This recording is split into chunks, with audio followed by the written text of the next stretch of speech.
Welcome everyone. Good afternoon, good evening, good morning, wherever you are in the world. And welcome to this gathering, this courageous space of conversation. My name is Jude Clark and I'm a facilitator of various kinds of conversations. And I'd like to welcome you to today's conversation, Doing the Difficult Work, gender-based violence being our broad theme. I'd like to welcome Ms. Piyushi Kotecha, the CEO of the Desmond and Leah Tutu Legacy Foundation, to share a few opening words with us. You're most welcome, Piyushi. Thank you very, very much. And greetings everyone from Cape Town, where we're based, the Desmond and Leah Tutu Foundation. And thank you for all the participants who've joined us this afternoon on this very, very important topic for us in this country and at this very significant time. The Desmond and Leah Tutu Foundation has decided to adopt the Courage to Heal as our theme. And it is an overarching theme for all our programs, and it drives aspects of all of our work. We represent the legacy of a couple who, because of their courage, were able to significantly influence South Africa and in the global terrain as well, and at critical times.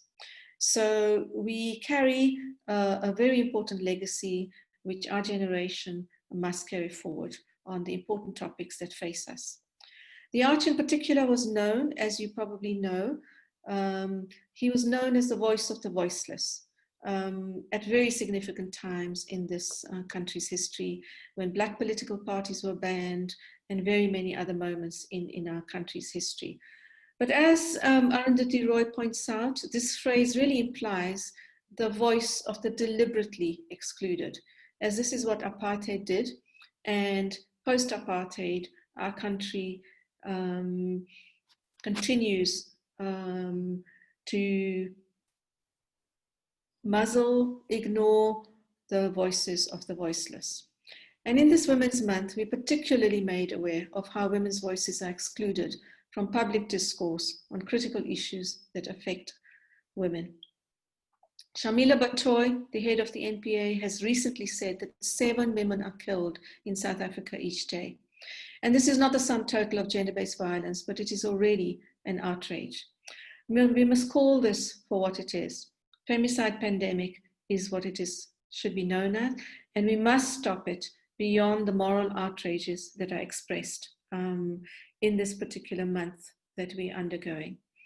We have a diverse panel today and look forward to hearing their voices on today's topic. And we thank you all for being part of this very important, courageous conversation.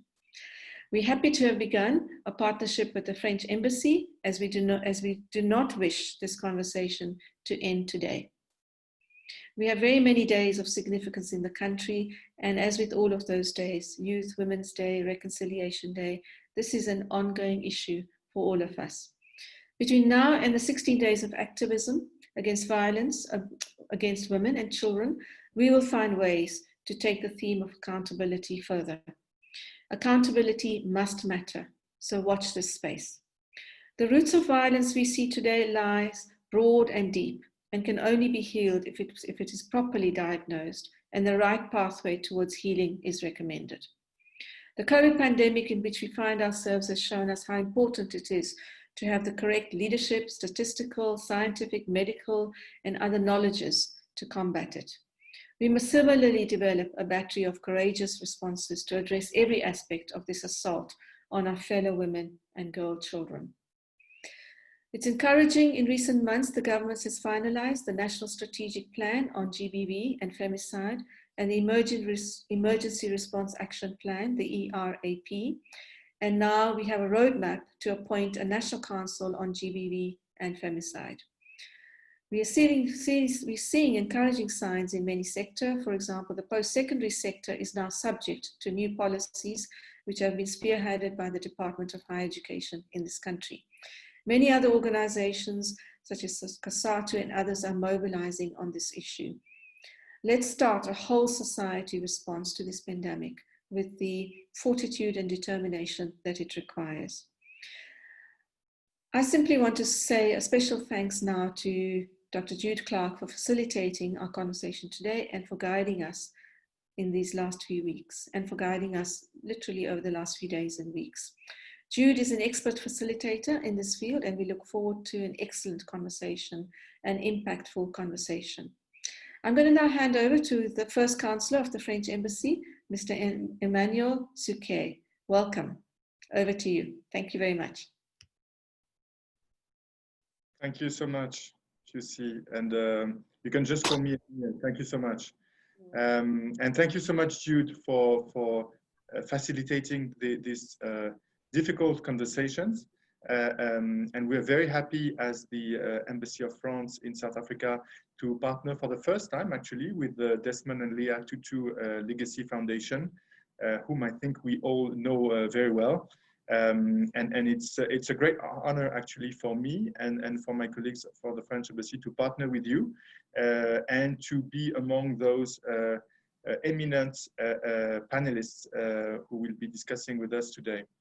I think the time is, of course, right. Well, the time is always right, probably, to talk about gender-based violence. But since we are now in Women's Month, it is, of course, a very hot topic on our agenda. And it has been, I would say, a hotter topic over the last month, because I think we are now very much aware, every one of us, of the effects, the very negative effects that COVID-19 pandemic and lockdown has had on gender-based violence in South Africa, but actually in every country of the world. So we can also call it probably a pandemic of GBV. So we would like to support as much as we can as an embassy, as France, the government of South Africa's effort in that regard. And I think just to highlight a few actions that we take, as you may know, this year actually marks the 25th anniversary of the Beijing Declaration on Women's Rights. And the United Nations Generation Equality Forum was supposed to take place this year, actually co-hosted by Mexico and France. The forum is going to be postponed to next year, but as France, we will be very, very happy to host this Generation Equality event, which will gather next year a host of civil society organizations, scholars, activists, companies, NGOs, to discuss concretely what a next step should be done to fight gender-based violence. Also, as an embassy here in South Africa, we work closely and on the ground with some civil society organizations who every day try to improve women's condition, whether to provide them psychological advice when they are victims of gender-based violence, or to provide them legal advice, or to help them as, for example, women refugees in South Africa defend their rights. But I think also what I'd like to say is that, of course, gender-based violence is a problem that is absolutely worldwide. And I would not shy away from saying that it is a huge problem we are also facing in France. Let me give you a few figures to illustrate that. Every third day, a woman in France dies as a result of intimate violence. It's a huge number. 200,000 women are being abused physically or sexually by their close partner. And a huge amount of 80% of women say in France that they have been subjected to either harassment or sexist attitudes in the workspace. So it is a huge problem in France as well. And I think in the wake of the Me Too movement that we all experienced over the last years, the French government last year decided to organize a very wide national debate on focusing on gender-based violence. And from this debate, the government of France has drawn a certain numbers of measures, including to dedicate 360 million euros specifically to fight gender-based violence, or to, for example, open 1,000 additional housing facilities for women who are victims of GBV. So we see it's a huge problem. It's an ongoing fight. It requires this kind of courageous conversation that you are promoting today. And maybe to finish up on a more personal note, I think we are going to discuss a series of questions among us today. And one of them being, what more can we do? Why has this not worked until now? Gender-based violence has been such an issue for decades. And what more can we do? And what is it that we haven't thought about? In a very humble manner, because I have far less knowledge than most of the panelists on the topic that are with us today. My personal feeling when I witnessed the Me Too movement and the take I got from it is that in addition to focusing on women's condition as victims, I think probably we need to put more efforts on rethinking the education of boys and men, because gender-based violence is most often perpetrated by men. And I think we collectively need to enhance our understanding and the action that needs to be taken to avoid boys and men to grow violent. Let's assume that each and every one of them who has perpetrated gender-based violence could have avoided it if his education, if his, I would say, his vision of manhood would have been different. So I'm just throwing this thought on the floor just to help launch the conversation. And again, I thank you, each and every one of us, for allowing me to participate in that debate. Thank you. Thank you so much. Thank you very much, Emmanuel. And thank you, Piyushi. The two of you have made my job much easier because you've together provided a really lovely contextualization and a bit of a framework on this topic. So I was going to raise the context of COVID and how it impacts, and you've done that beautifully. So I'd really just to thank you for that. Before we introduce our panelists, I'd like to introduce our theme and just add on to what Piyushi and Emmanuel have already mentioned. I'll try and be brief. Our starting point is that we acknowledge that there are many forms of violence that are gendered. Violence experienced as a result of gendered identity, sexual identity, example, the violence that is acted on individuals who identify as gay, lesbian, queer, bisexual, transgender, intersex. We also do acknowledge that a number of men are victims of abuse and violence, like domestic violence, where gender is a factor, and that women and other men are perpetrators. We are, however, taking as our premise the fact that, and the reality, that women and girls are disproportionately affected by violence, including the use or the threat of physical violence, psychological, sexual, economic, legal, and other forms of control and abuse. So for today, we will hold under the same banner the notion of gender-based violence and violence against women and girls, acknowledging the complexity of definitions and the spectrum of meaning-making around violence that is gendered. Emmanuel and Piyushi have spoken about COVID and how it has shaped gender-based violence and impacted it and increased it in very specific and nuanced ways. So thank you for that. One last thing before we move off into more of a conversation is that when we talk of the difficult work of eliminating gender-based violence, we are inviting each other to ask some critical questions around why it is still a crisis, as Emmanuel is saying, in South Africa and elsewhere. What might it mean to hold each other and others accountable at various levels, personally, in our families, in our communities, and of course, in educational institutions, faith-based institutions, and government. So accountability is our sub-theme today, a central theme. And it is the difficult work, I think. We call these engagements courageous conversations because they push us out of our comfort zones. They are uncomfortable. They challenge our beliefs and our positions that we hold quite close to our hearts and quite close to our advocacy. And of course, many of us have experiences, personal experiences of violation that is tied to our gender identities and our gender. So we are emotionally invested in this topic, and we could be impacted, even triggered by this conversation. So as a psychologist, my other hat, I would like to encourage us and encourage you to be aware of and consciously take responsibility for your well-being during this conversation. Stay engaged through your discomfort.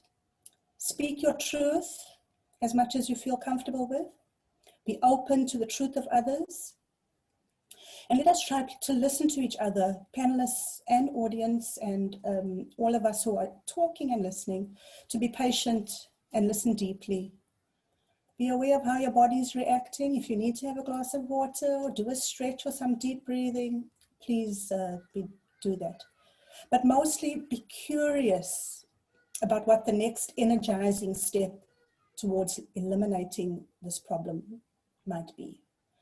So we are honored today to have 5 amazing panelists bringing a wealth of diverse and rich experience on this topic.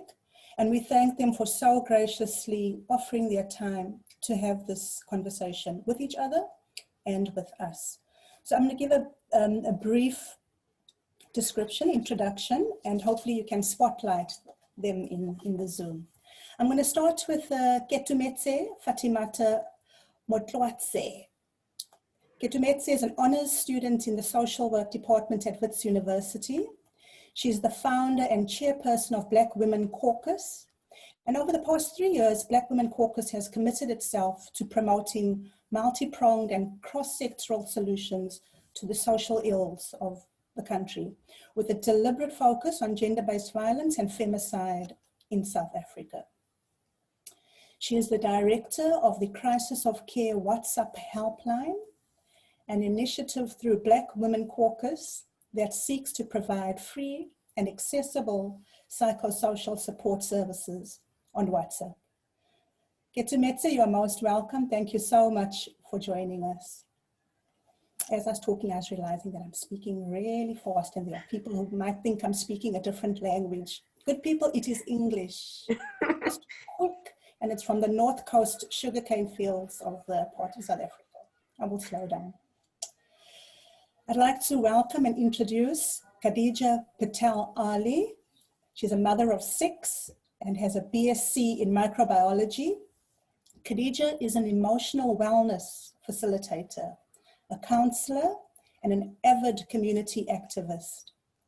She was the first female member elected to the Executive Council of the Muslim Judicial Council, and as the HOD of the Muslim Judicial Council Women's Forum, Khadija continues to aspire to see women and to prime women as nation builders, to see them as nation builders, see us as nation builders, and prime us. Khadija, you are most welcome. Thank you and shukran for joining us. Thank you so much. Then we have, we have Ms. Judy Hermans. Judy is a member of Parliament who serves on both the National Executive Committee and the National Working Committee of the ANC Women's League. She is a human rights activist who has established herself in civil society over the past 4 decades, with broad experience in several relevant fields, such as gender empowerment projects, early childhood development, and housing rights. Most notably, she's part of the Progressive Women's Movement of South Africa, PWMSA, a broad formation of women united around issues of economic inclusion and empowerment, education and skills development, gender-based violence, women's health, and reproductive health issues. Thank you so much for joining us, Judy. You're welcome. Thank you. Thank you. We'd also like to welcome the brave warrior, the male on our panel, Siv Ngesi. Siv is a sought-after comedian, a popular television presenter, prolific actor, MC, producer, and social media sensation. You see, I get this feeling to be comedic when I'm describing, and this is he's such a serious guy as well. Sorry. Apart from his substantial talent to entertain, he uses his voice and his immense platform to make people aware of injustices in our society. He's been the driving force behind the hashtag SA Shutdown in September 2019, calling on South Africans to take serious action against the scourge of crime. And he does not shy away from taking a bold stand against the national femicide crisis. It's an honor to have you with us, so you're welcome. Thanks for having me. Thank you. We also have with us Toni Solomon. Toni is a third-year BA law student at the University of Stellenbosch and a student leader in her residence. She's an intersectional feminist who strongly believes in women supporting women. As an activist whose main focus is on gender-based violence, she is passionate about all social issues and injustice. What a wonderful powerhouse of panelists we have, and you're all welcome. Thank you. So, I think I'd like to open up this invitation to start on the sub-theme of today, which is accountability, and just ask you, each of you, to reflect and share, what does the notion of accountability mean for you personally and in your work? If you could give us a sense of the work you do around gender-based violence and an example of what accountability looks like. What does accountability mean to you personally, and how is it wrapped up or linked in the work that you do? Who would like to get us going? And we're really just going to have a conversation and time it as we go. Who would like to start? When you think of accountability, what comes to mind for you? Okay, I'll go. This is Keitumetse. Thank you, Jude, for a brilliant introduction. Unfortunately, the load shedding bug has just arrived at my home, so I'm hoping that I am not disrupted. But just on the conversation of accountability, I think accountability has really become an uncomfortable conversation for everyone, right? And maybe because we assume accountability to be a very vicious and violent process, right? And I think this is why maybe so many people shy away from accountability, because we always assume it does more harm than good. But I think particularly around gender-based violence in South Africa, accountability really has looked like moving the conversation of gender-based violence, which has traditionally been a very private indoor matter, and brought it into the public domain, right? And by putting it into the public domain, we are able to have open and robust conversations, and we're also able to identify, factors that contribute to gender-based violence, but also think collectively about the solutions that we need to introduce. So I think in that instance, the shift from private matter into a public domain around gender-based violence has been very important in holding and practicing accountability. And maybe part of us looking at accountability is our ability to reimagine this process, right? Does it always look like calling out people, the cancel culture that we know so much of on social media? Does it look like character assassination? How do we hold people accountable without recreating violent ways of engagement? So, yeah, I'll hold it at that for now. Thank you. Thank you so much. Thank you. Wow. Deep over there now.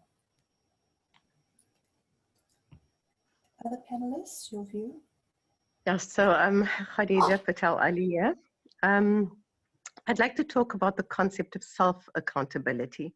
I believe that it has to start at a point where it is intimate and in your space that we start out the conversation of accountability. So we are responsible for our own actions and choices and thoughts.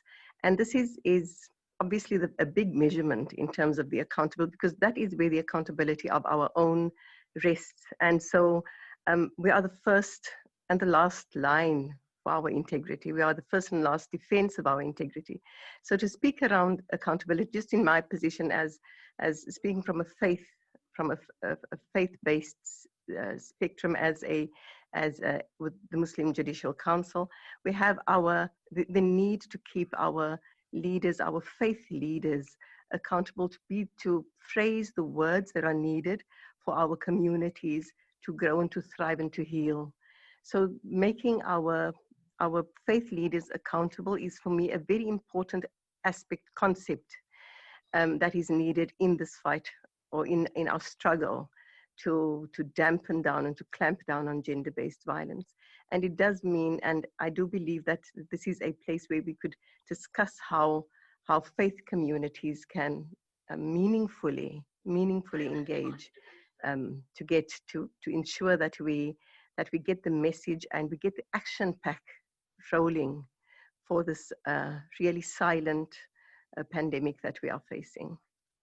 Thank you, Khadija. We really look forward to hearing more about that topic around the faith-based communities a little later in the conversation. Thank you. Judy and then Toni, I see your hands up. I'm sorry for my delay in noticing. Yes, thank you very much, the chair of the panel. I think for me, on a personal level, and it's so interesting to hear different panelists take on what accountability is, and it's very enriching. But I think at a personal level, for me, I am accountable, and I think it relates a bit to what Khadija said. I am accountable for myself and for the relationship that I am in and for relationships around me. So I think in being constantly conscious of how we relate to each other and being able to call myself out, to call others out around me, to be accountable for our behavior. And on this level, we also remain accountable to society at large and to our organizations and spaces where we find ourselves in. And then as a parliamentarian, I think I am also constantly aware of gender equality and keeping an eye on what has been promises through the various processes of Parliament. Always checking on legislation that has been passed to see the budgets are engendered and that we meet gender equity targets. So in keeping with our constituents updated, we remain accountable and we must be constantly in conversation with communities. Thank you very much. Thank you so much. Thanks, Judy. Toni? Okay, so obviously I will be speaking from my experience in the student world at the university sphere. And what I've noticed with regards to accountability, especially within conversations I've had within my residence, is it's very difficult. Accountability is a very difficult thing to deal with, especially when dealing with yourself. Like Khadija and Judy said, the main thing that I really felt when I had conversations with other women in my residence was internal misogyny and how that feeds into rape culture and how it feeds into gender-based violence, because we still see women, slut-shaming women, for instance, and that kind of environment. And it's very hard to look yourself in the mirror and call yourself out for things that you've done that's given into this awful system. So it's just, for me, the first thing I think of is that it is difficult and that we must hold ourselves to the same standard that we hold other people to. For me, it's the biggest difficulty for me is being a man and knowing that I'm part of the problem continuously. Just knowing that, you know, when people say things, to be able to think and be able to like, oh no, I've said that. Oh no, I've thought that. And to continuously be accountable every day for my actions and continuously making mistakes and then being hard on myself to be able to improve the next day, and then calling out my friends and calling out my brothers and, you know, risking not being the cool guy because, you know, my brand is supposed to be this controversial, funny, out there guy who's like a man's man, but then he calls you out in a WhatsApp group when you say a rape joke. It's just about trying to balance that whole entire environment of accountability. And I don't think our country is built on accountability. If if we look at this whole COVID environment, you can see accountability is nothing, and we're led with people who don't believe in accountability. But then again, you want to speak out and call men to be accountable when our people in government aren't accountable. But that's another conversation on its own. But I think South Africa in general lacks accountability, and I think it's quite difficult. And every day is a step of improvement, and some days are better than others. But accountability is a very, very, very, very big and powerful word that we need to work on as South Africans. Sure. Thanks, Siv. So thank you, panelists, colleagues, really bringing out the prism of accountability, hey, from the inner work, personal work, to really the broad systems that we need to hold accountable right until state. Anyone would like to respond to anything you've heard in the panel and just on the topic of accountability? And what we should be done to hold each other accountable, and how, if we want to ensure that gender-based violence is eliminated. If there are hands up, please go. I'm trying to juggle. Anything comes to mind? Okay. All right. So I mean, let me ask them, why does this seem like a problem that won't go away? Why does it seem like we gather momentum and take a few steps forward and yet somehow seem to go back to stumbling blocks? And the problem I'm talking about here is gender-based violence. Why are we still in crisis? So, Keitumetse here again.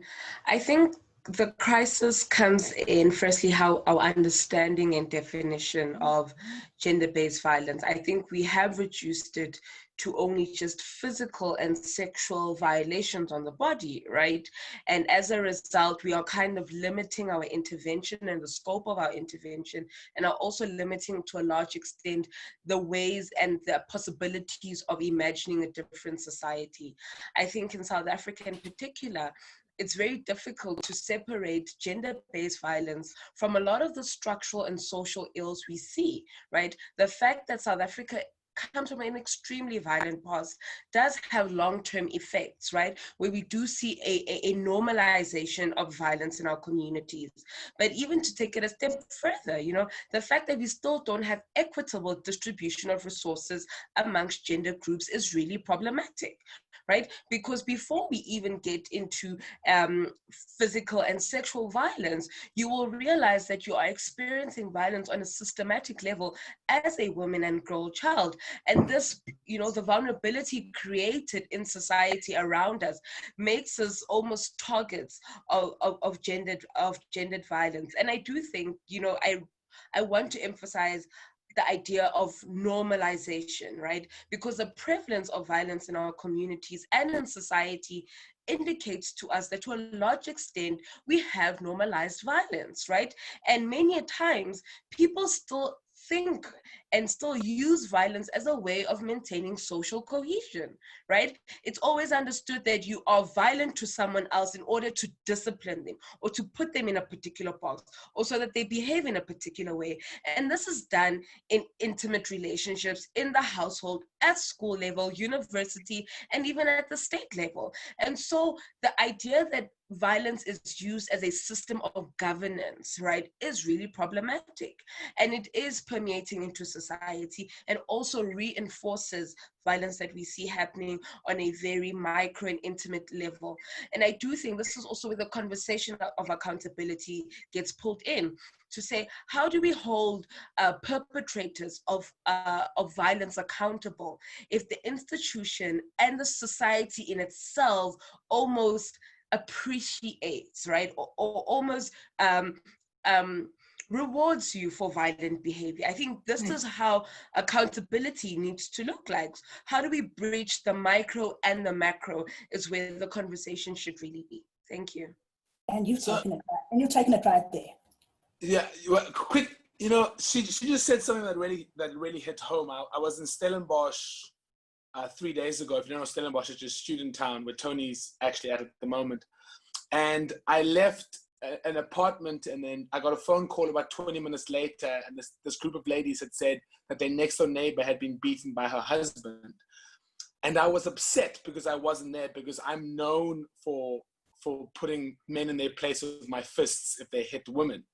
And she put it so well that for me, I always feel justified to put men in their place physically when they do. But the irony of it is that I'm answering in violence, which is exactly the problem of this entire situation that we're in as a country.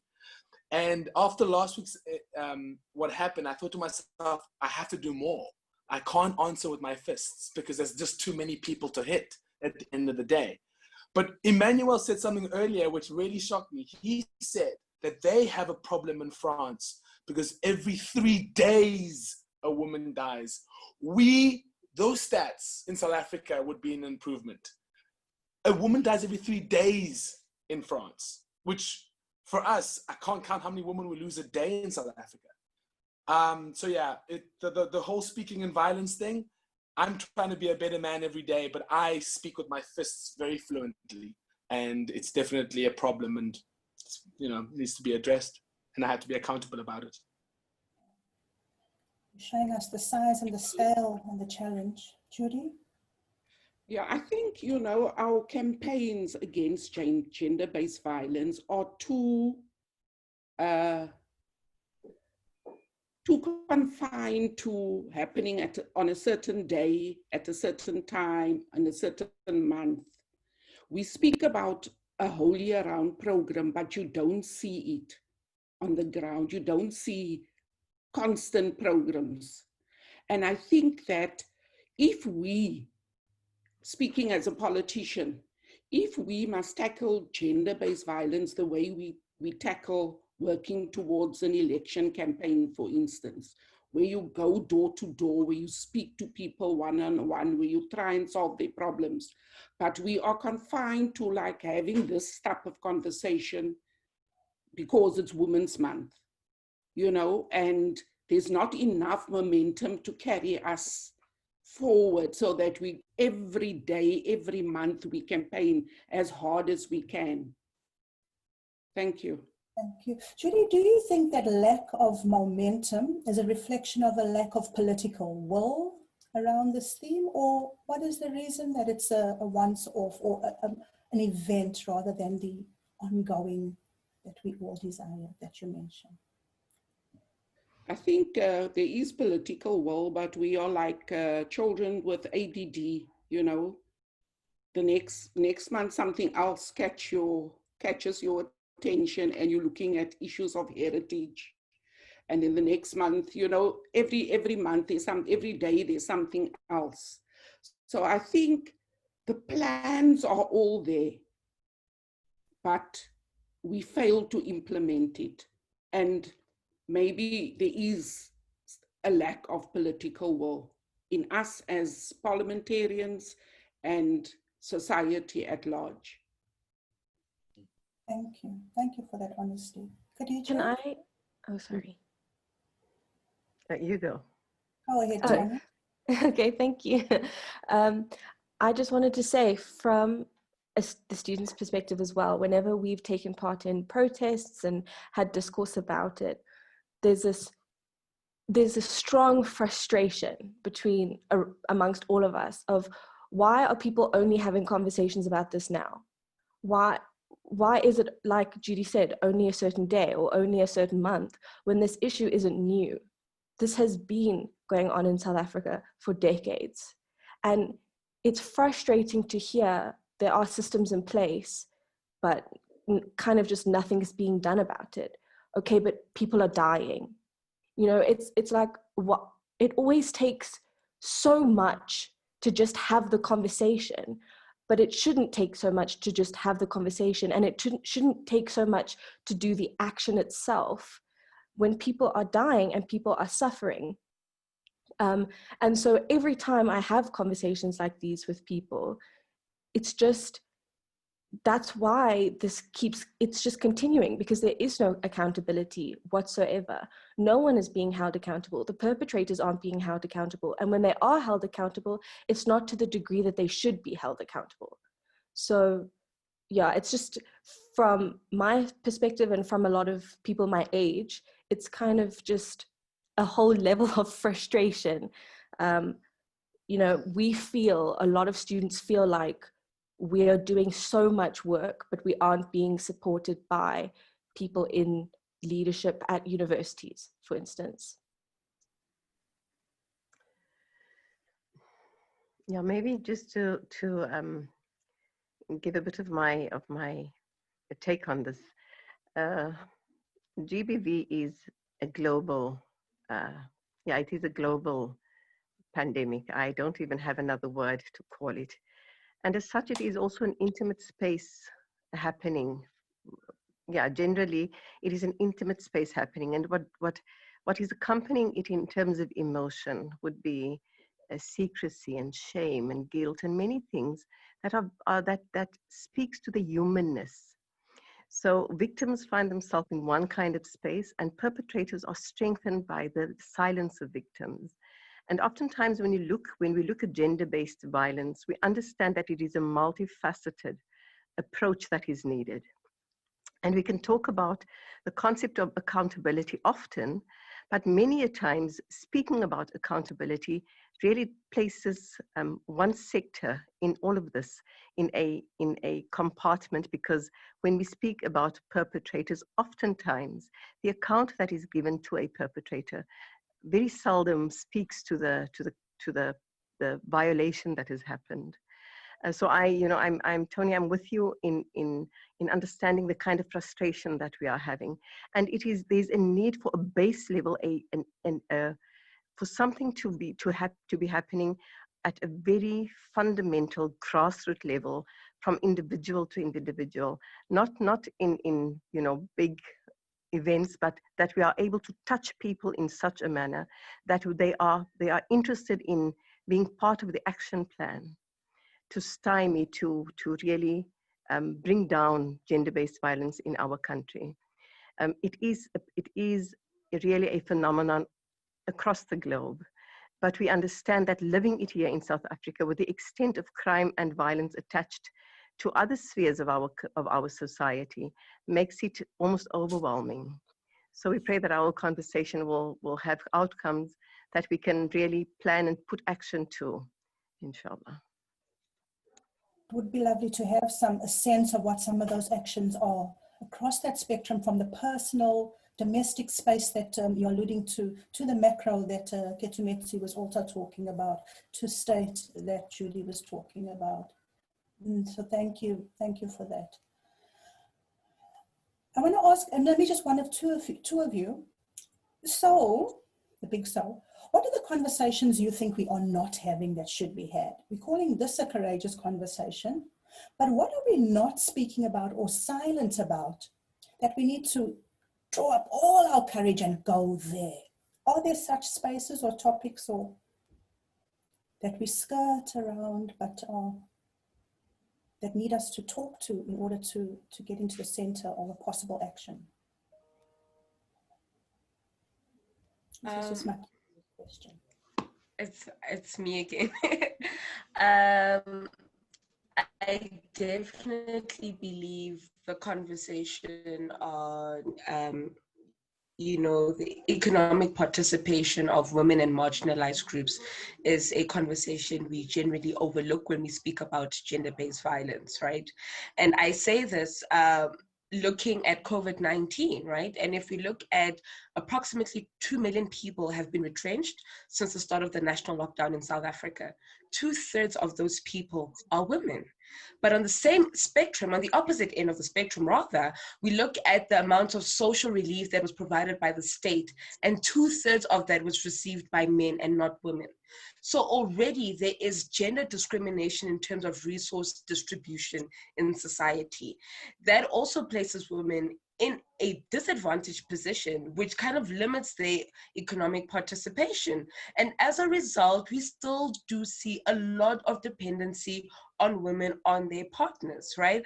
A lot of women are staying in quite abusive relationships because they're not economically empowered. And don't get me wrong, I'm not generalizing and saying all victims of gender-based violence or any form of intimate violence are all economically disempowered.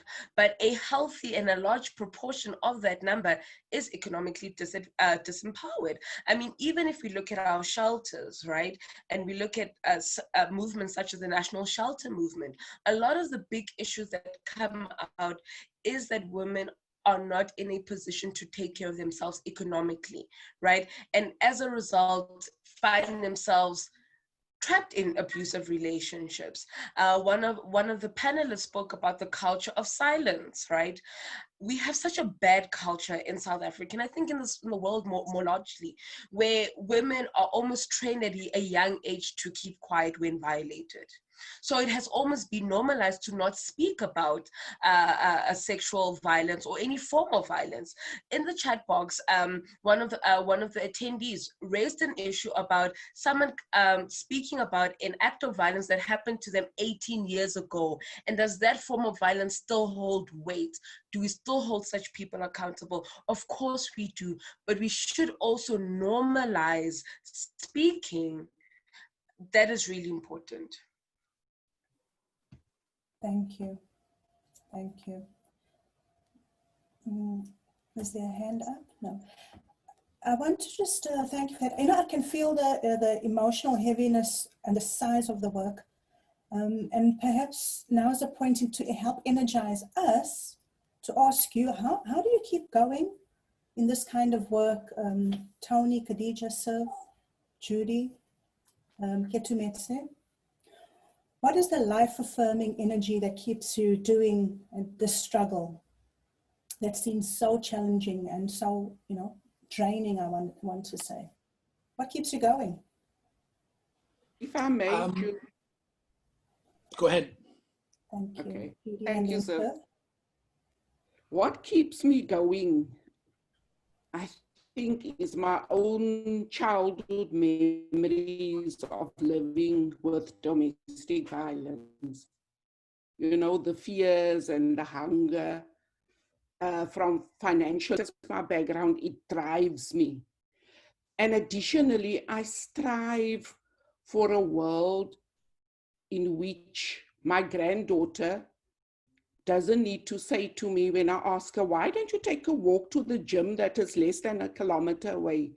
She says to me, but Gogo, I don't want to be raped. And you ask yourself, I couldn't answer. I couldn't say that won't happen. So I think that drives me. And it's also faced with the reality that Stats South Africa says 1 in 5 women experience physical violence from a partner. That must drive us. And I mean, if you look, Keitumetse just spoke about economic vulnerability. Stats South Africa also says that there's a correct correlation between how much money you have, your wealth, and the amount of abuse that you are exposed to. And unfortunately, that poverty that the Black woman finds herself in is also linked to living with violence every day. So we must all strive to build a society in which we empower grassroots women to take, so that they can take responsibility for their own lives and walk away when things are not good. Thank you. For me, there's this thing that I always see in men groups, and my guy friends say, my guy friends are always talking about, she was someone's mother, she was someone's sister. And I always say, no, she doesn't have to be someone's mother, she doesn't have to be someone's sister, she's a person. I think every single case that I see, for me, I personalize it as much as possible. I refuse to see a name of a person in a paper and not see them as a person, and not correlate them being a female to them being someone's sister or someone's mother. And I try and make every single rape case or any murder case as personal as possible. And a weird thing that I've done recently is try to put myself in their shoes and how they felt before the things were done to them. And every single time it hurts, and it hurts so bad. And the day it doesn't hurt is the day that I know that I've lost my moral compass and I've left humanity. And I think what we've done as South Africans, a lot of South Africans have been able to put blinkers on and just be like, she's just another number. It's just another person. It's just another person. But for me, I want every single case to hurt. Every single case needs to hurt. And it needs to, and I need to feel the weight on my shoulders as a man to be able to be part of the being part of the problem, but being part of the solution. It's just got to hurt, man. It just can't be another stat. It can't be another number. And that's where I think we need to personalize it. And for me, I just can't imagine the fear that every woman feels before these actions are done to her. And I don't know, that's how I keep going. And that's how I keep burning bridges here and there. And clients say, can you please talk less about this, please? It doesn't fit your brand to be the cool, funny men's health cover guy talking about women's issues. It doesn't fit your brand. And that's what keeps me going. Sure, thank you. Toni, I do see you. I just want to ask yourself to say a bit more then. What do you think is the work that boys and men need to be doing? We're hearing you about the empathy, right? What's the strategy? What's the road open for men and boys to be? You know, without this breaking my heart and making me cry, you know, I always say to my guy friends, I always say, imagine we lived in a world where women weren't scared of us.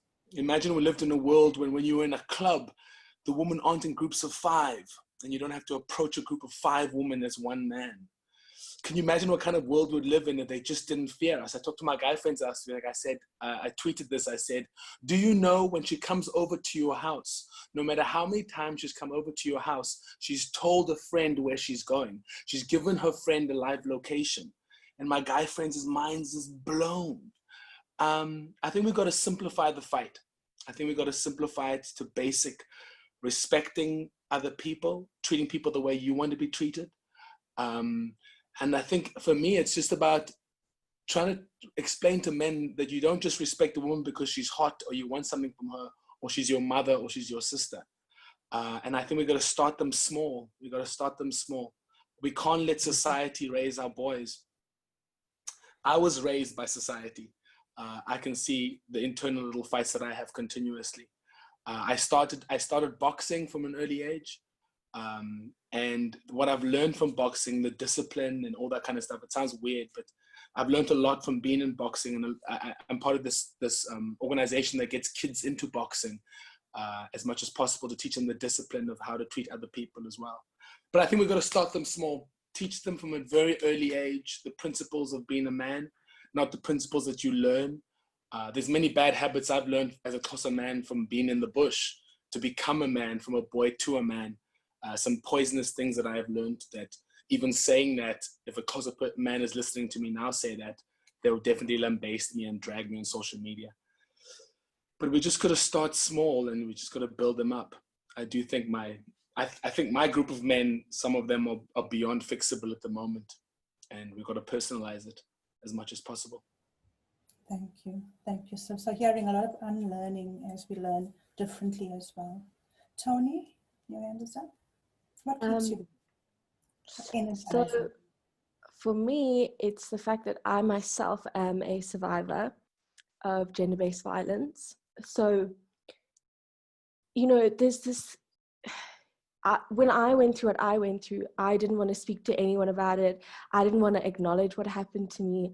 I didn't want to deal with it. And from that stemmed a lot of guilt, because I felt that I was giving into what had happened to me. And that's why I refer to myself as a survivor rather than a victim, and why I often refer to a lot of women that way, is because we survived something that should never have happened to us. And, you know, from that, I already have very severe anxiety. And when something like that happens to you, your anxiety just gets worse. And, you know, you start looking at the world through different eyes, because now you've been, you know, your experience of the world has been tainted. And so for me, what pushes me is I don't want anyone else to go through that. And if people do go through that, I want them to know that there are people that will help them, and there are people who are fighting for them. And, you know, just the fact that the issue isn't going away. Gender-based violence isn't going to solve itself. So I'm going to do what I can do to try and combat that. And I won't stop fighting, even if it's exhausting. I won't stop fighting until I do see victories. So yeah. Thank you. Thank you so much for that. My dear colleagues and panelists, and maybe some of those of you attending this conversation, I'm going to ask us just to do take a few deep breaths. This is for you, Toni, and for me, and for you, Fati, and Khadija, Siv, and Judy. Just sit up straight, open up, take a deep breath in through the nostrils, hold it, and exhale. Another deep breath in, hold it, exhale. Through the mouth with a little bit of pressure. Another time, deep breath in, full the body, hold, exhale. Feel free to just get a little bit of circular motion going around your head. Shrug those shoulders, back and forth, and do a little shimmy. And we shimmy, and we shimmy, and we shake. There we go. Thank you. Thank you. Khadija, do you want to very briefly, if you could, Yes, just say in a very word briefly. what keeps you energized? Yes, when I heard this question, I thought it will bring up, you know, the more upbeat dimensions of it. So for me, it is just the preciousness of life. I believe it is our time. I believe that we are the commandeers of our time, and we cannot go down really in the history of our life as having done nothing. So day by day, every morning, when each new dawn comes, it is that that gratitude that you have been really handpicked by the Almighty to be doing work that is of such profound need in our community, and to know no matter how huge the the problem seems, that each little atom of action is taking us closer to somewhere where there will be a solution. Thank you. Khadija, if you feel comfortable asking, what are some of the challenges and possibilities in your experience just with faith-based institutions? There's a lot of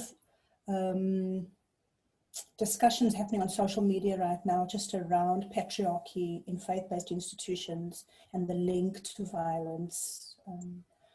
Where are there possibilities and what are the challenges, particularly around religious institutions and faith-based groupings? Just speaking first of all from the faith that I come from the Muslim faith, is the fact that from Islam, is that the leaders in our communities are all men. So we are in a situation where people who are standing on the pulpits are men, and the expectation would be that that addressing the resource of communities would be such that this should not be a problem in our community when it is addressed. But what we do find is that culturally, religiously, and it is not because of the script or our script or the holy scripts that we do have, it is by virtue of the fact that people's interpretation of the script is such that it creates oftentimes issues and problems that exacerbates violence against women. And I think this is real for, each faith. So what is needed is for us to be able to marry our present situation and bring in the faith where it becomes a protective measure and not a measure of use against women. I think oftentimes we find in all faith communities, there are certain stereotypes that are laid down. The patriarchy is one of them, but just the manner in which men and women are viewed in religious script. And oftentimes that is used in a manner that is not appropriate, not the way in which the Almighty would have wanted it used, but it is interpreted as such by mankind in a way that impacts on women negatively. Thank you for that. Anyone else would like to respond? Or? comment?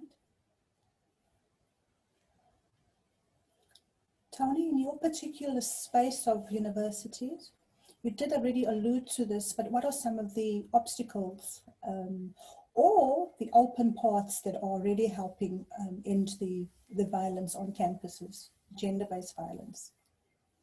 So to answer this question in one answer, we have a lot of really good policies that are written that are supposed to be implemented to help women and to help victims and survivors. However, the issue comes in that these policies are not utilized. So it can be seen in many different cases that there are issues of violence in residences, for instance, and students are then fearful for their safety, but residence heads do not utilize these policies to remove people from residences. So we've seen that happen in multiple cases around campus. Along with that then comes a lack of, the feeling of safety and security, and a lack of visibility with regards to campus security. So even if you're told, no, you're safe, don't worry about it, it's not there in action. You don't see the people that are there that are supposed to protect you, or the people who are supposed to protect you choose not to. And that just shows that there isn't a focus on the safety of students. And it doesn't show any support for what students are fighting for. And along with that, something that we as students are very passionate about is the rape culture, specifically in men's residences, that is being perpetuated on the daily. And the university chooses to ignore that. So, I mean, on my campus, specifically at Stellenbosch, students have written memorandums to combat gender-based violence. These memorandums have gone to the rectorate. These memorandums have been written for women's residences, and they've been written for men's residences, and yet attention is still not being brought to these issues. And all in all, it's just a lack of support, which is what's really difficult for students when dealing with this issue. That does sound really challenging.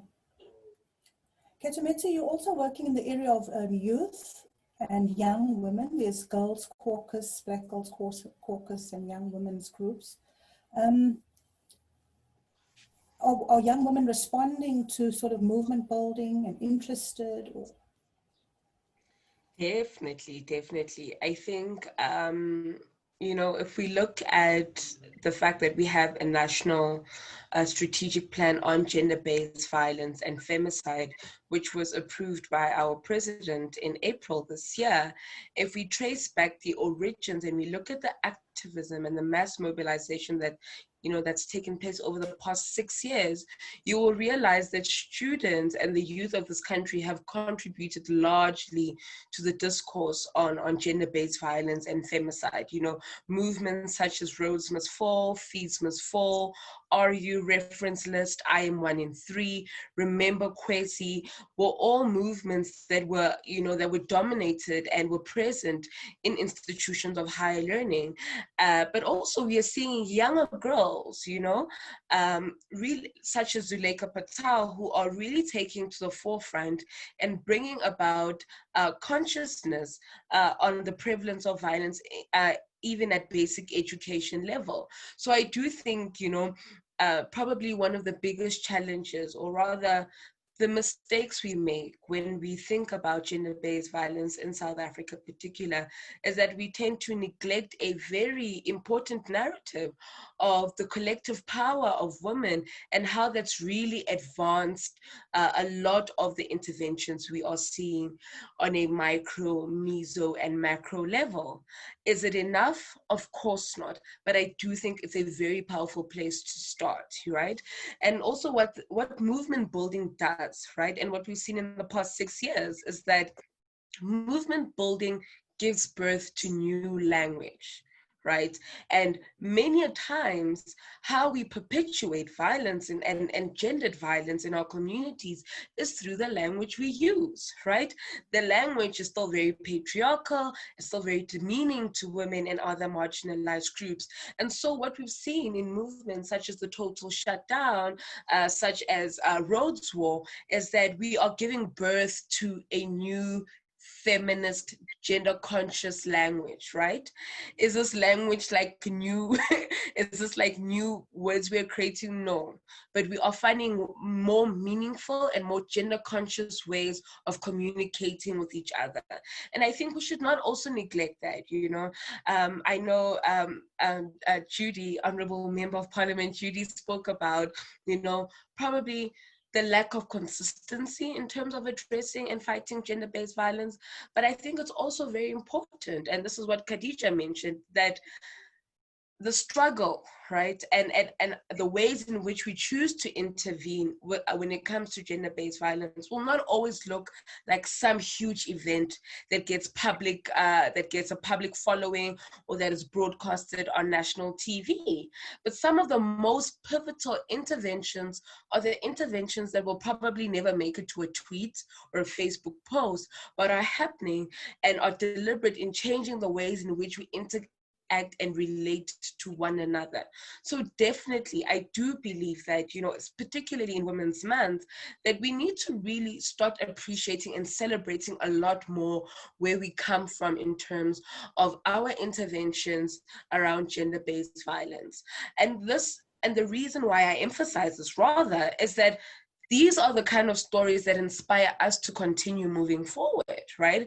Because there is power in solidarity, right? There is power in collective work.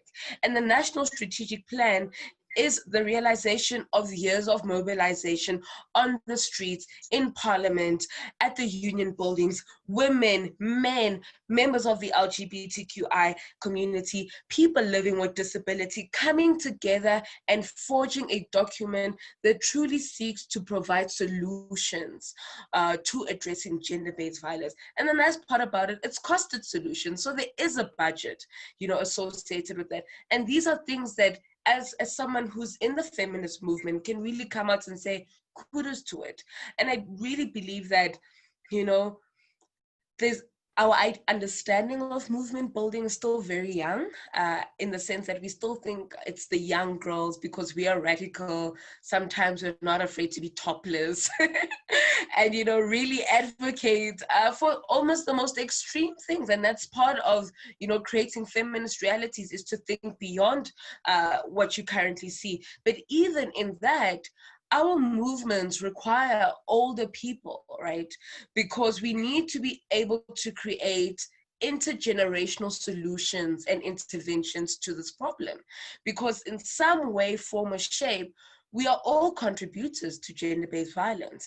Therefore, even in the process of finding solutions, it really requires that we all put all hands on deck. And what better way than then really contributing to the feminist movement. Yeah, I'll leave it at that. Thank you so much. You just brought to mind and reminded me of that phrase that says, you know, through omission, active omission and commission, I'm part of that thing that I name as the problem. Through what I do or what I don't do, I'm part of that challenge, that problem that sometimes I think is not my problem. And thank you for taking us into the realm of solutions, of intentional action, of intentional strategy, of sort of life-affirming, energizing possibility of change. And I really would love to hear from our other panelists, you know, where we are the parts of success stories. If we had to commit even now and highlight some possible road to action, what would those actions be? We're looking at the doing now. What do we need to commit to? Jude, Yes, Jude, yes, Jude. the organization that I'm involved with, we have, this year, we focused our work during Women's Month on having conversations with men. You know, and I think, as Emmanuel said in the beginning, you know, it's changing how men relate to women. within the home, in our communities, in society at large. So I think it's taking a step in the right direction. For instance, tomorrow we are hosting a dialogue with men. And one of the veterans of the organization called me and asked me about it. And he said, yes, I suppose we must speak to each other so that we can help each other. You know, that was his feeling about this dialogue that they're going to have tomorrow. And I think that we need to take it further. We need to say, I've heard people saying, all children must learn coding. A prof said to me, said to us in a meeting, at WITS, AI classes are mandatory. So why aren't we saying that about gender and learning about gender and understanding and making sure our men and our boys value us as fellow human beings? Thank you. Can we speak about how many organizations across South Africa are having to close their doors because they don't have enough funding, and how left, right, and center different things are being created, and you know they've got these movements and these things that are happening when they put money somewhere else, but there are a lot of organizations that are shutting their doors because they have no funding. I'm involved in a lot of safe houses of young ladies who are having to close their doors because they have no funding. Young kids being sent back to abusive parents. Young ladies having no choice but to go into the street. I'm involved in other little, a place called Old Graceland with about 20 young ladies who are between the ages of 18 to 23 who got thrown in the street as soon as they turn the age of 18 because there's no place for them, there's no funding for them. There's a lot of places that we can talk about how much money is being mismanaged and misspent in this country that should be plowed back into systems, that should be plowed back into organizations and safe houses that are doing incredible work. But we won't get into those talk of corruption, but a lot of money is being wasted that should be plowed back into incredible organizations that I work with continuously. But obviously what keeps happening is that they take money and open something else on the side so they can be chowed in the left, right, and center. And I think that needs to be addressed, and it's a topic that many people are not talking about, but there are many organizations that are closing their doors because of lack of funding, and it's ridiculous and it's appalling. But that's another topic on its own. Yeah, you're definitely around for action. That's legitimate action. Thank you, Fred. Anyone else? Just around possible actions that we can commit to. So I'm also, thank you for that. I'm interested in your response to Judy's suggestion around the work with men. Like, what's doable there? There's a program that it's slipping my mind now. It's the Man Project. I offer 3 boys a scholarship. It's like a weekend away every few months, and they have like, it's just for boys, and it's like team building and talking about gender and all that kind of stuff. Beautiful projects that should be mandatory for every single boy to go through. I did 2 months ago, I did like an only men army thing for preparation for a new film I was doing. And at the end of it, I spoke to the boys and I said, look what we can do as men when we come together. Look at the positive that we can do. So there's many projects that I think that can happen if it's not sport, but something needs to be done. It's the same as, this sounds like a stupid example, but there's still people in this country who can't swim. Now, it sounds like, for me, as a person who grew up swimming, everyone should know how to swim. And everyone should have gender-based like talks and stuff like that. It's just, for me, I think we're missing, we could be really, really fighting this fight from the ground up from a very, very early age. And Judy made a great example of, you know, coding is happening. Why isn't gender things happening? And I don't know, it confuses me highly because a lot of these men who are doing atrocities are raised by women, strong women, great influences, but as soon as they leave their households, the woman outside is not the same woman that raised them, which still blows my mind and confuses me every single day.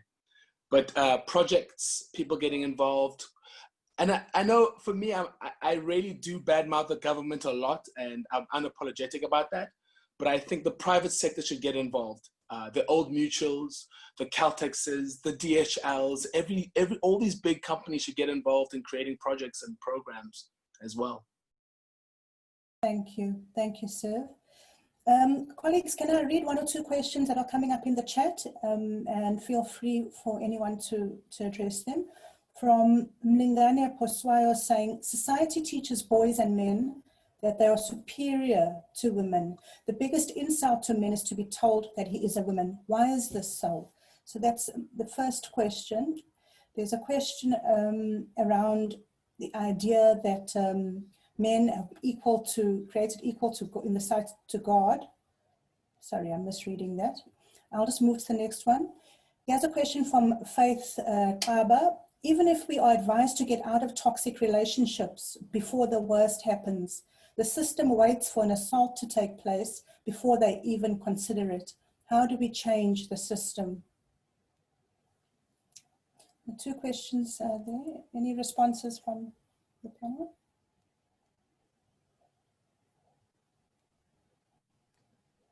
I don't have a solution to that problem because, gosh, I wish I had a solution to that problem.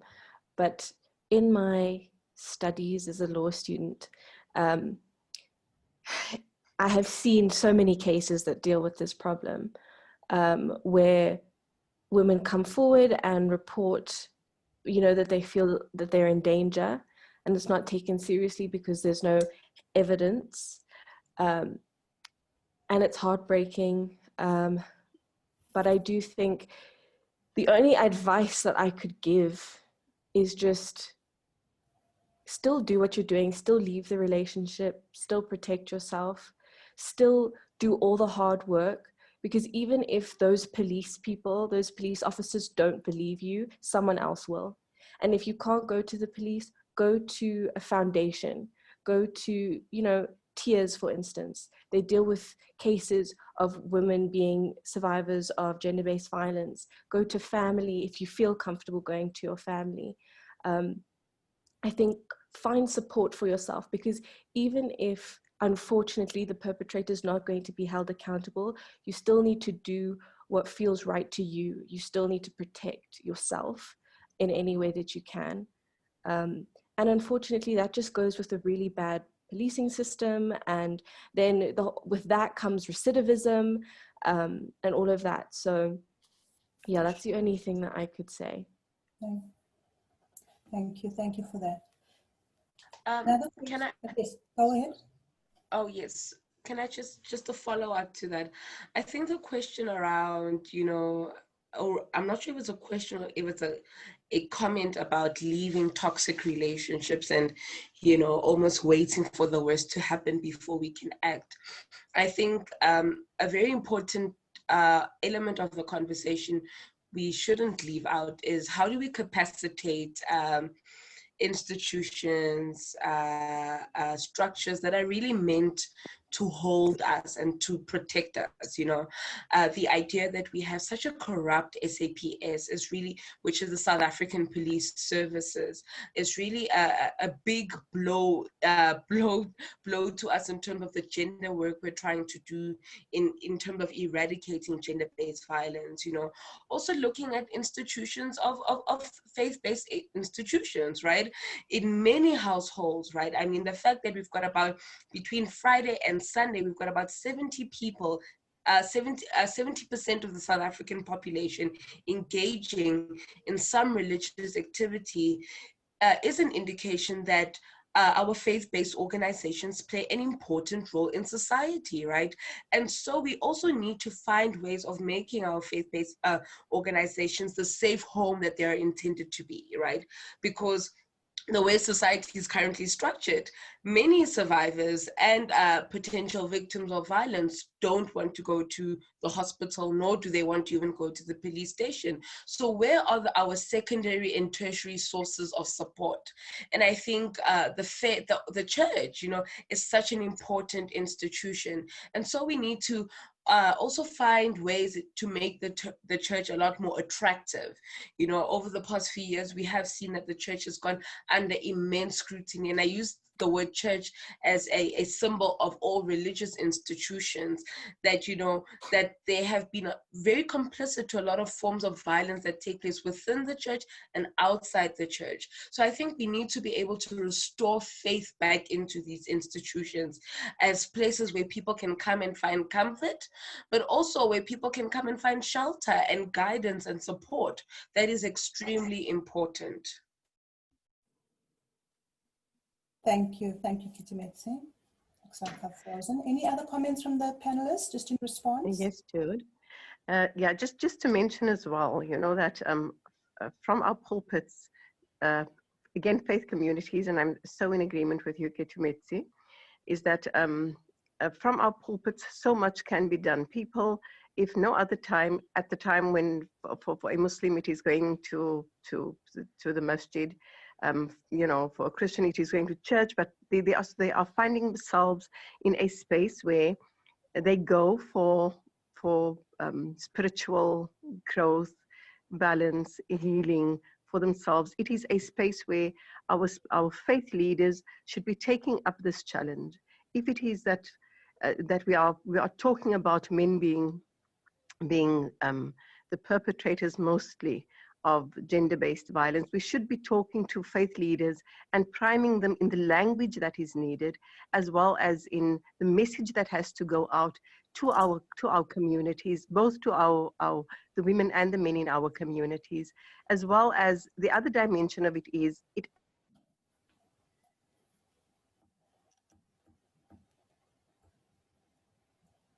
I think we lost.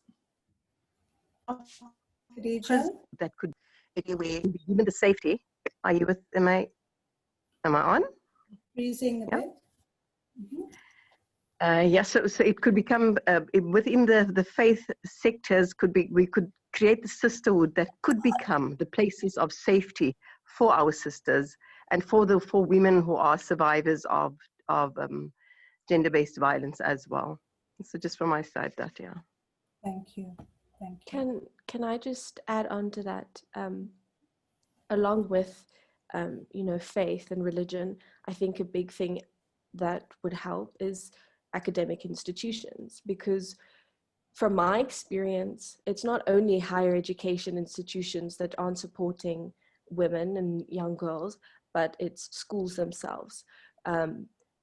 Because a lot of the time there are male teachers who perpetuate rape culture and who give into this idea that women are less than men. And I was lucky enough to be able to go to a private school.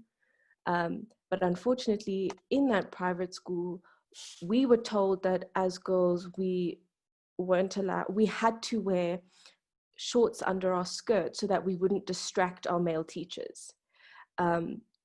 And so if you're being told that when you're 13, there's this internalized misogyny that's breeding as you get older. And when that is then still taught to you when you are now an adult in university, it's very hard to combat that within yourself. And when you do report incidences like that, from my experience, it's not taken seriously. And schools are a place of learning, and you know, it's not just academic learning, but learning about who you are and learning about what is right and what is wrong. And if teachers are the people that aren't teaching you what is right and what is wrong, if they are teaching you that your body is an object or you are something to look at, then how do you grow from there?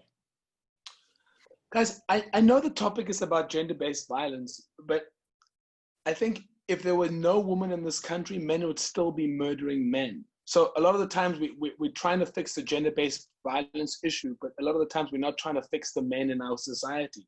Our men are violent, our men are traumatized, our men are flawed. So one way or the other, our men will continue to kill, even if it's just killing men. So a lot of the time, sometimes I hear the conversations, and the conversations have all these big words, and some people don't even understand the big words and the patriarchy and all of that. But at the end of the day, when we simplify it, is that our men are traumatized, and our men have problems, and our men have issues. They will kill if it's a woman or it's a man.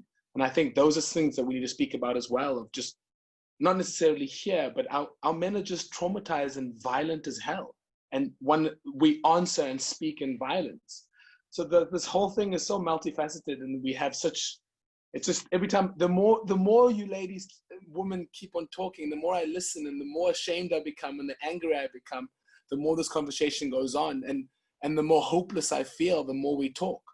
And that worries me. It's inspiring at the same time, but very hopeless at the same time. I don't know, I feel ashamed the more we talk. Sure, it's the size of the cloth, Siv. And, you know, this poet Ben Okri, the Nigerian poet, who reminds us that we are greater than our despair, you know, and our shame. That the negative aspects of humanity are not the most real and authentic thing about us. For sure. Just to really just take heart. So the struggle is long. There's a question from Mark Kutzer. Why has nobody made mention of frail masculinity? And what is the importance of mentioning it? Edwin and Mampele had the notion of the plan. We seem to have a plan culture, but we need an implementation culture, Edwin says. And Mampele says, what is the plan? Who is accountable for implementing it? What are we as citizens doing to deal with the root causes? The definition of what is a man? Woo. Woof, indeed. I come from a culture that as soon as you turn 18, 19, 20, 21, you go through a ritual and you come out the other side as a man. And a lot of boys go in and 3 weeks later they come out men. And you learn a few lessons, but the lessons that should be taught are never taught. And you end up coming out those 3 to 4 week initiations with bad habits and worse habits. And you end up going into I feel like a society of men that is even perpetuating patriarchy even more than when you were a boy. So what is it to be a man? I don't know. That's a big question that I have an answer to, and I consider myself a 34-year-old man. Sure. One of the responses might help with it. It says, define us by our humanity. That's what it means. Reverend Vanessa says, define women by their humanity. Gender-based violence and violence against women is an issue of justice, not charity. And Andrea Weideman says, femicide needs to be spoken about in Men's Health magazine. That's right. So ironically, sorry to jump in there, last year Men's Health gave us 10 pages. I spoke to them and they gave us 10 pages to speak about femicide and gender-based violence. And they gave us 10 pages and I picked 10 of my celebrity friends and they all wrote their experiences about gender-based violence. But I don't know how many men actually read it or just skipped through the pages and went to the workout section. So that's a good point.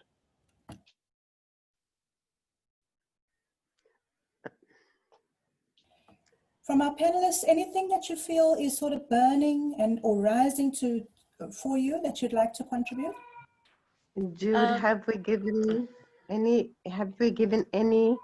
thought or have we paused at media and its effect and its what it does for our communities, our men, how it has impacted. The MJC's Women's Forum have a program that we rolled out last year, and we have taken it forward into this year, which is called Gender-Based Violence, It Starts With Me campaign. Now we know that it starts with me, but it is geared at the women. We are doing it at the men. We are doing it at schools. So the intention is that we go into schools and you have young men in our communities that are either into sport or into computers or business, going in and they become the ambassadors for the actual It Starts With Me campaign. So they speak to other young men and speak about the honor and regard and the problem we are facing with how we are being molded in our society by the kind of messages that we are given. So have we thought of how media can be used both in a positive way, but how it has also impacted our community as it is? Definitely. Jude, can I just make a follow-up to that? Apologies, I have to keep my camera off due to network constraints as a result of the load shedding. But I do also think it's important that we have a lot more robust conversation around how patriarchy also affects men, right? So the idea that under a patriarchal system, it's just women who are the victims and we are literally doomed is problematic, right? The idea of masculinity in itself is so violent and so abusive to men, where men are literally are dehumanized, right? Because they are taken, things that are meant to humanize them, like to feel, to express, is taken away from them. And they're almost turned into robots. So even in our understanding of, you know, men and programs that are directed at social behavior change, we need to also bring about positive masculinity, right? Because masculinity is not the problem. Toxic masculinity is the problem. So how do we make manhood less violent? How do we make it okay for men and boys to feel, to say that it's not okay? How do we make it okay for men to go and seek psychosocial support, you know, when things are not too good? I mean, even if you look at suicide globally, men are still the highest in terms of suicide, right? They're right at the top of the list. And that's really also as a result of a very patriarchal system that doesn't allow for them to communicate, to express, and to share their feelings. So the reality is that the system is not working for anyone. And I think that should be our point of departure. And ours is to reimagine a system that is equitable, that promotes expression and association in its fullest entirety. Thank you. Thank you for that.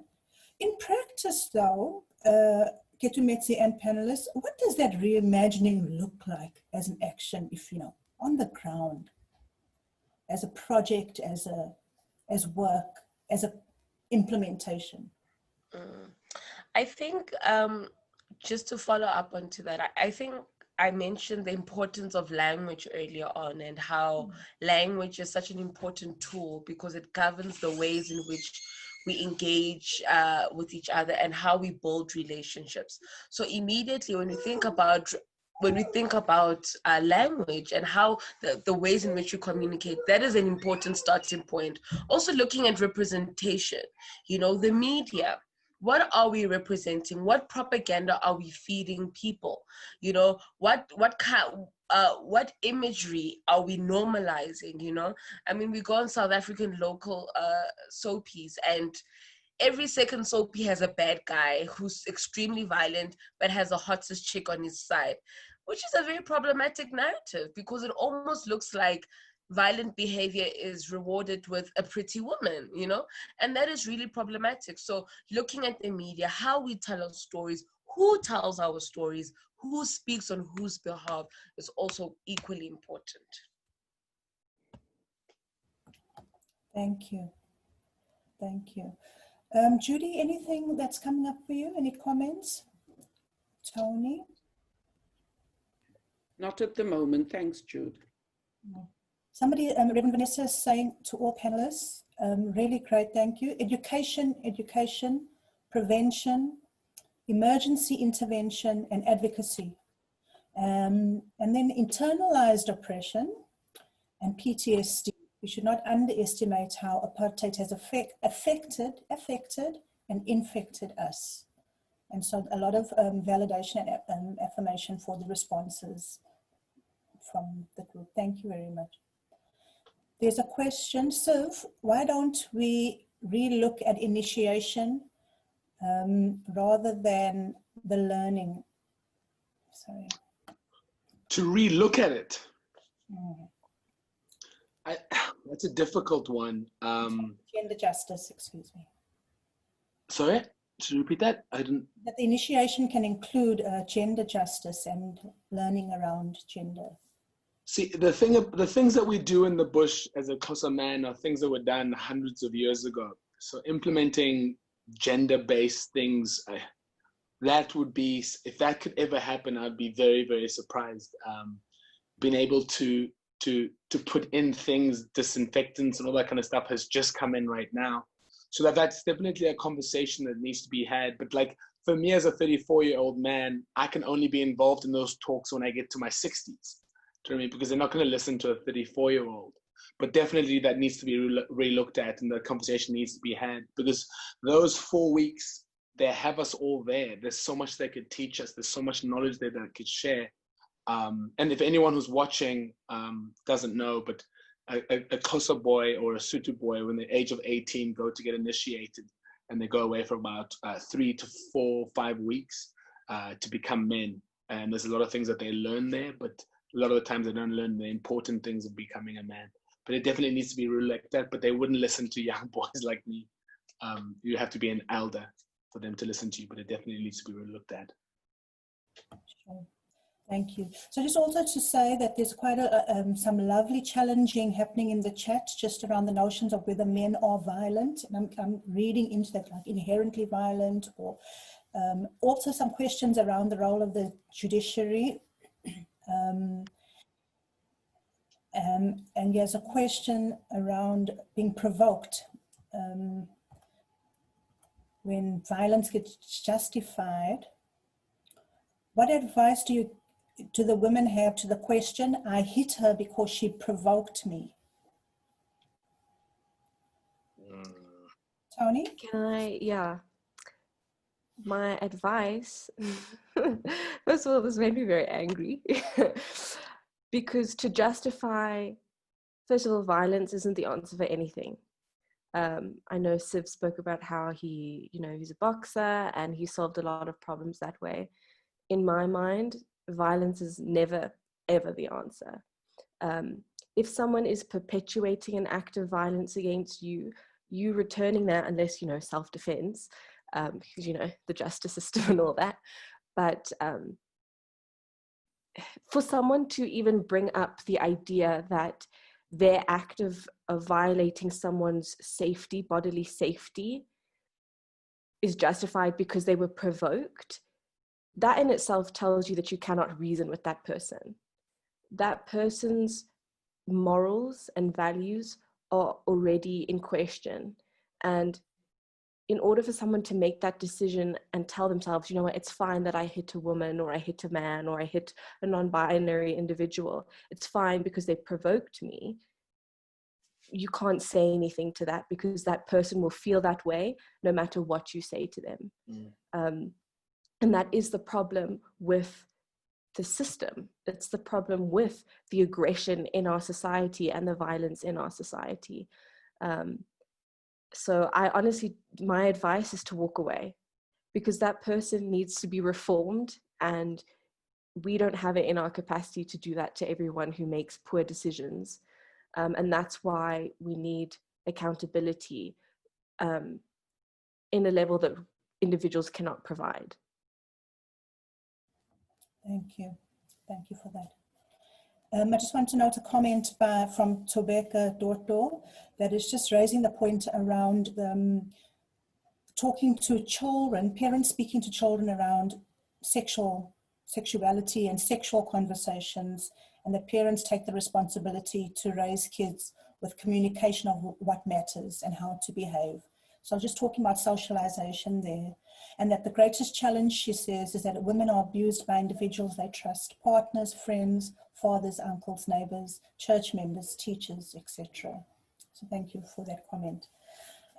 Colleagues, good people, I think we would like to start wrapping up the conversation. So I'd like to ask each of our panelists for a closing comment, closing thought, anything that's come up for you from this conversation that's on your mind or your heart that you'd like to close with, please.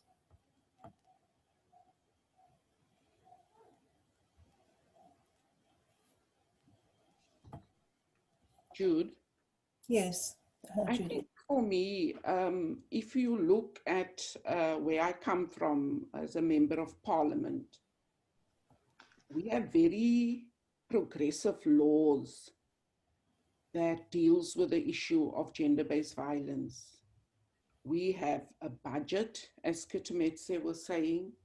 We have a plan that is budgeted for.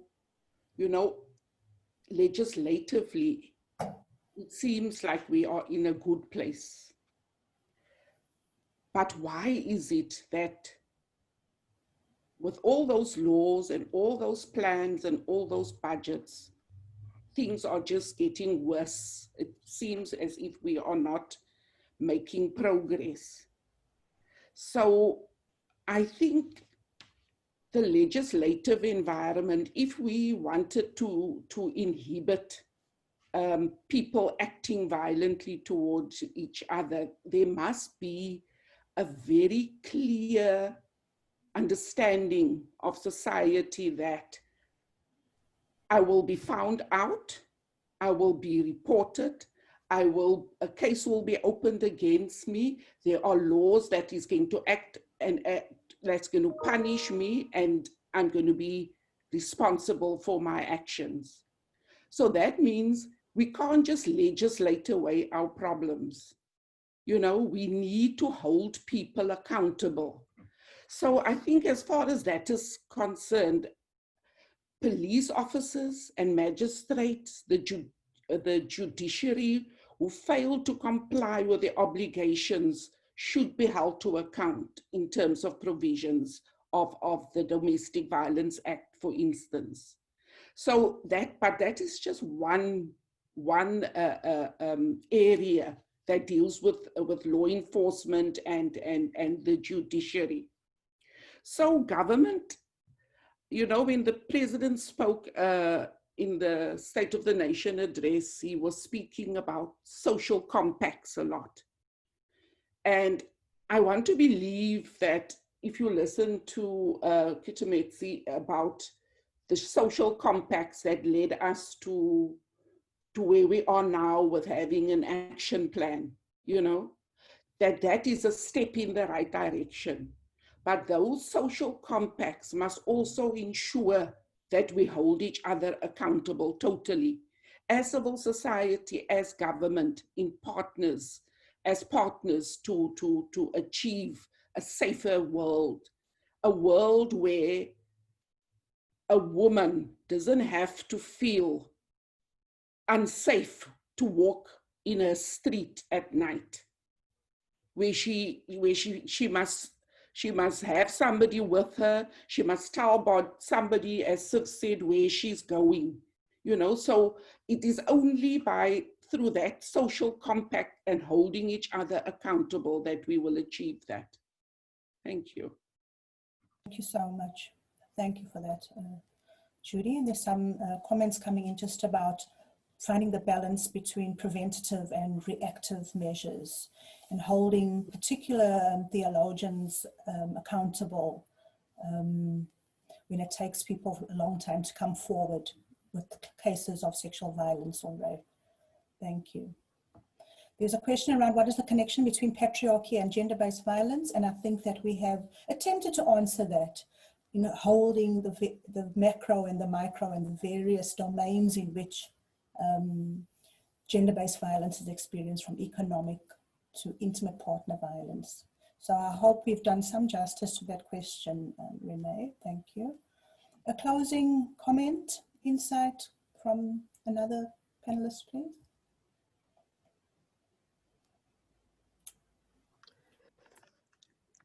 Just as a closing comment from myself, the job is enormous. We need all hands on deck for this. It is really multifaceted, it is multi-layered, it is so multi-pronged, and all needs to play their role, whether we are from civil society, from government, whether we are from the faith-based sector. There is, from where I stand, there is a need really at a grassroots level for a regeneration, a moral, spiritual regeneration, a retake on accountability, personal accountability, the ability for us to be able to reach out and to hold hands in a society where things seems to have become so fragile and so fragmented and so torn apart because of really the double pandemic that women are facing, the one being the COVID-19 and the other obviously being, gender-based violence. It is real. It has escalated in these months that we've been under lockdown, and our women are finding themselves in tight spaces at the moment. So as a way forward, one of the things that, and it really is right down there, is reach out. Be sure that you are one of the hands that are reaching out to help. Be sure that you are one of the voices that have the calming effect to assist the sisterhood who are in difficulty at the moment. Be sure that you are one of the voices who calls the perpetrator really in compassion to book. Oftentimes the conversation around perpetrators are held in a certain kind of vein, and we should understand that even they have the humanity. It needs to be dealt with in such a manner that they are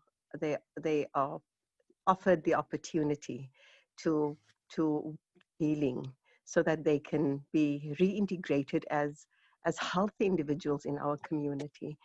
And lastly, that we should take the time to know that women we are more than half of the world's population, and truly we give birth to the other half. So the hand that rocks the cradle, that we need help in this department. So we should encourage each other, that this hand that is rocking the cradle, that it needs the help from the Almighty above.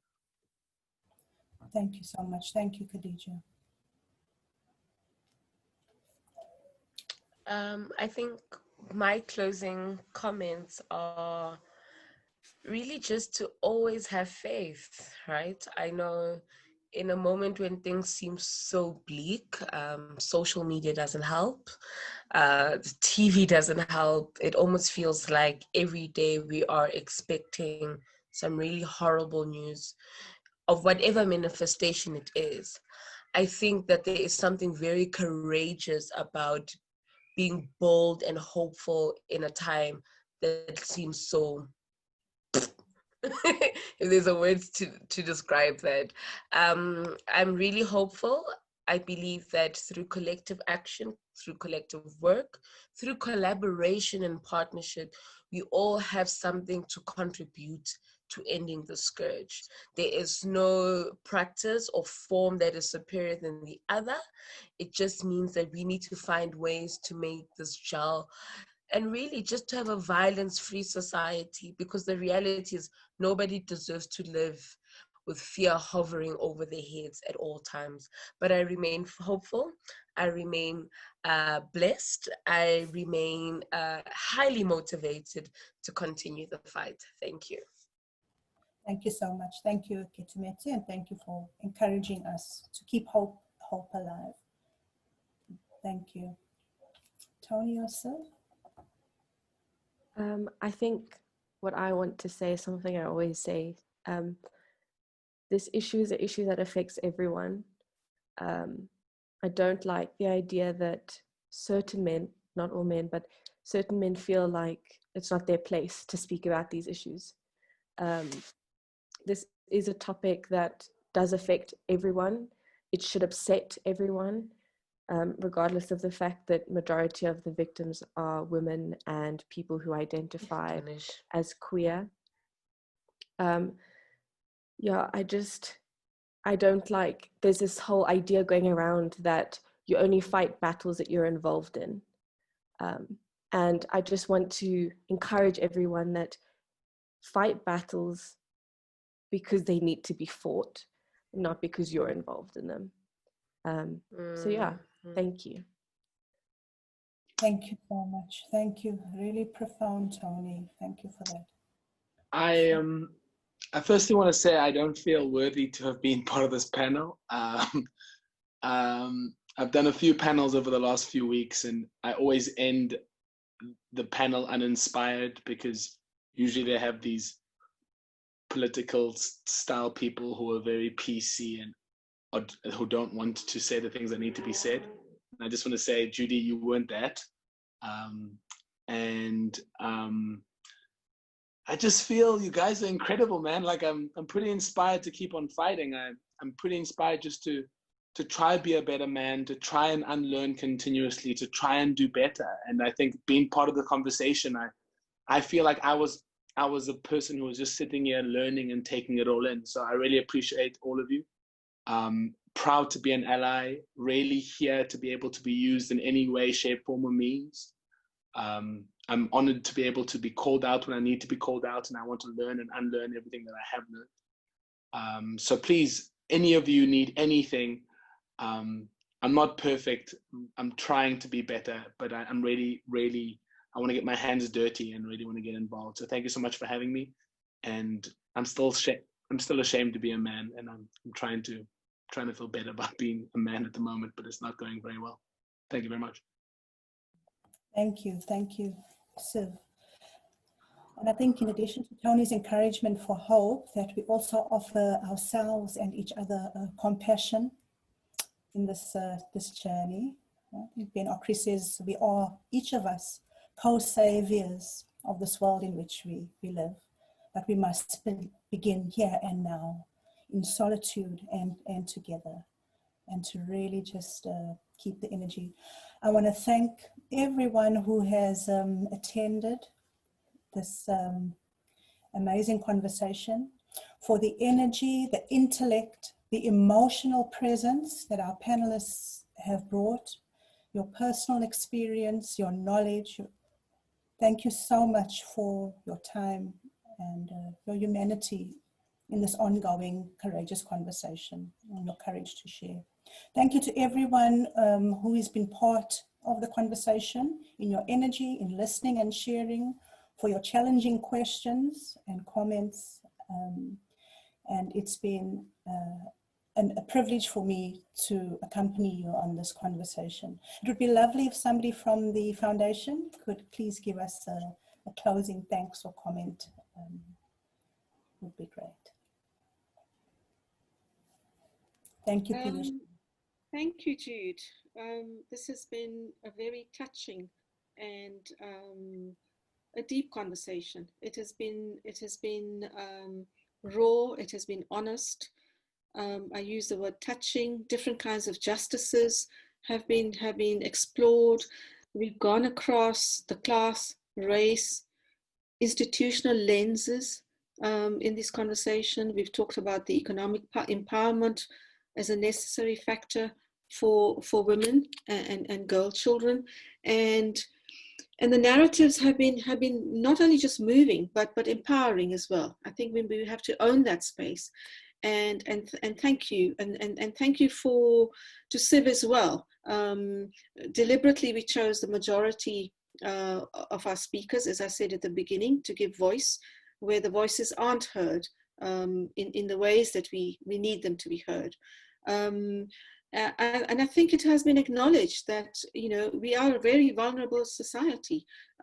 We have laws and policies which exist. There's been a mass, you know, an increase in other sectors adopting these policies. But as we see with corruption, you know, the corruption issue that we're facing at the moment, they're easy to circumvent. They're easy to manipulate. The focus that we have at the moment needs to be mobilized over time and in depth as well. And the need for, you know, the importance, we didn't really touch upon this, but the importance of intergenerational support for the feminist movement to be presently led and to be defined by young people is a call that we must really put out there, not just in advocacy terms, but in real terms. And I think we also touched upon the need for a whole society approach, you know, to stem this approach. We are very much into, you know, a development paradigm for the country. We prioritize teaching students about technology, but, you know, the human agency here is what we've seen very powerfully in this conversation. The bridging that's necessary as a start for this. So I think we certainly have our commitment to keep raising these difficult issues and to search for practical and other solutions.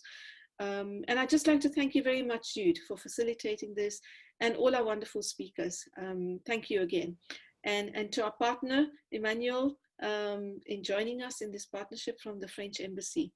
And I hope to be able to take this further with some of you or all of you well, all of you, in forward-looking conversations. You know, we know that there are many webinars. There's exhaustion around webinars and exploring some of these topics, and we've also got to find other ways in which to go beyond the webinar as well. So once again, thank you very much, and it's been an absolute privilege and pleasure. Thank you. Thank you so much. Thank you, Piyushi. Thank you, colleagues. Wishing you a good day, morning, afternoon, evening. And yeah, go well. Thank you very much for being a very listening and compassionate and empathetic facilitator. Thank you, Judy. It's been wonderful being with you, Jude. Thanks very much. All other panelists. Thank you. If any of the panelists need to stay on for a little containing. It seems we don't want to leave. I know. Bye-bye. Bye, guys. Thank you so very much. Thank you. Bye. Thank you so much. Thank you. Thank you all.